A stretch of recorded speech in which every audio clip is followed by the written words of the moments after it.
What is going on, Jet fans? Matt O'Leary back with another video. In today's video, I want to break down a really bad trade proposal that I saw from a former New York Jets GM, Mike Tannenbaum, and it's about the Jets. You would think this is a guy who had some pretty nice trades with the New York Jets. Traded for Braylon Edwards, Santonio Holmes, big-time trades that worked for this team. And this trade proposal that we saw from Mike Tannenbaum, not great, not great. So on Get Up, Mike Tannenbaum predicted this trade. There were three actually, but this is a Jets channel. We talk about the Jets here. I want to talk about the Jets trade where he predicts Brandon Cooks for CJ Mosley. Straight up player swap, Brandon Cooks for CJ Mosley. First of all, not very realistic. Don't think that's one that a player swap trade. How often does that happen, to begin with, number one? And number two, I just don't see this one for either side of it. We'll start with the Jets' perspective on it. They would be getting Brandon Cooks, who is at this point in his career, he's going to be 31 in September, probably more a wide receiver 3 than he is a wide receiver 2. The Jets don't have a wide receiver 2 on the roster. They have Allen Lazard, who they're paying wide receiver 3-ish money and probably closer to wide receiver 2 money, but not. He was really unproductive last year. You're hoping he rebounds with Aaron Rodgers under center, but Brandon Cooks is coming off a 657-yard, 8-touchdown season in Dallas, and you know, they throw the ball a lot in Dallas. Dak Prescott puts up numbers in the regular season. We know that in the playoffs, it doesn't usually tend to go very well for the Dallas Cowboys, but no one can deny their one regular season success.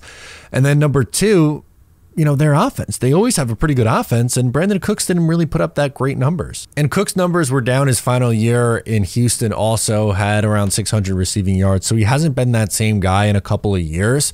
This is a guy who's been in the league forever, has bounced around, been on a bunch of teams, wide receiver 2 or 3, and if you look at his contract, he still has $8 million in base salary, which would hit for the New York Jets. Like, is that the wide receiver move that you'd want? If the Jets were to make a trade, exclude the CJ Mosley part out of it, I hope that they would go for a little bit of a bigger swing than Brandon Cooks. And when you attach the CJ Mosley part of it, it makes it just that much worse. CJ is the leader of that defense. Yes, they have elite talent really at all levels. I mean, in the secondary, Sauce Gardner, elite level player. Quincy Williams at linebackers turned into an elite level player. On the defensive line, Quinton Williams is an elite level player. And CJ Mosley gets paid a lot of money, and he might not be that true elite guy anymore, but he's still a really damn good linebacker in this league, number one. He's still an above average linebacker. Good. I just don't think he's the elite of the elite anymore. He's lost a little bit of a step, but he's still an extremely productive player. He had 152 tackles last year, a half a sack, and he actually got better in coverage.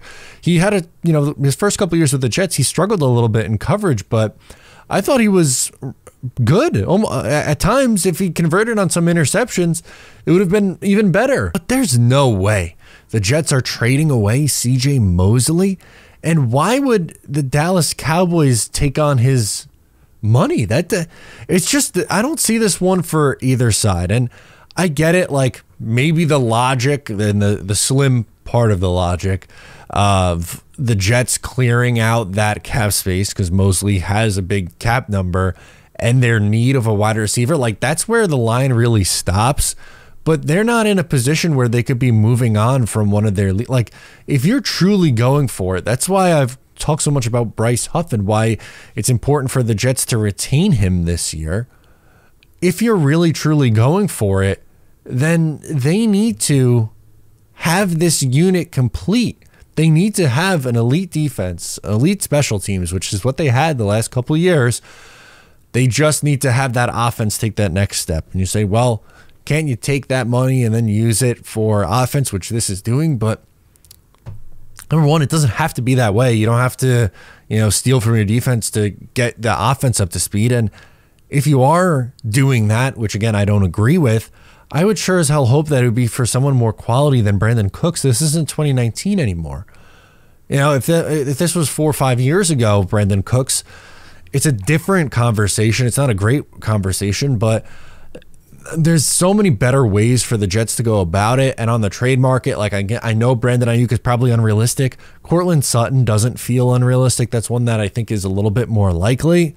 But again, I would really hope that they do better than Brandon Cooks. If the Jets are going into next season and going 3 wide with Garrett Wilson, Brandon Cooks, and Allen Lazard, so it really doesn't move the needle a whole lot for me. And yeah, it's going to be better. All their wide receivers are going to look better because it's Aaron Rodgers instead of Zach Wilson, Trevor Siemian, or Tim Boyle. That no one's going to deny that. But that's really not the swing that I would hope the Jets would take. I really am not a fan of this trade proposal. But you let me know if you feel differently down in the comments below. Would you make this trade? Do you think the Jets should trade CJ Mosley for Brandon Cooks? Let me know. I'm Matt O'Leary. Subscribe if you're new, and I'll catch you next time.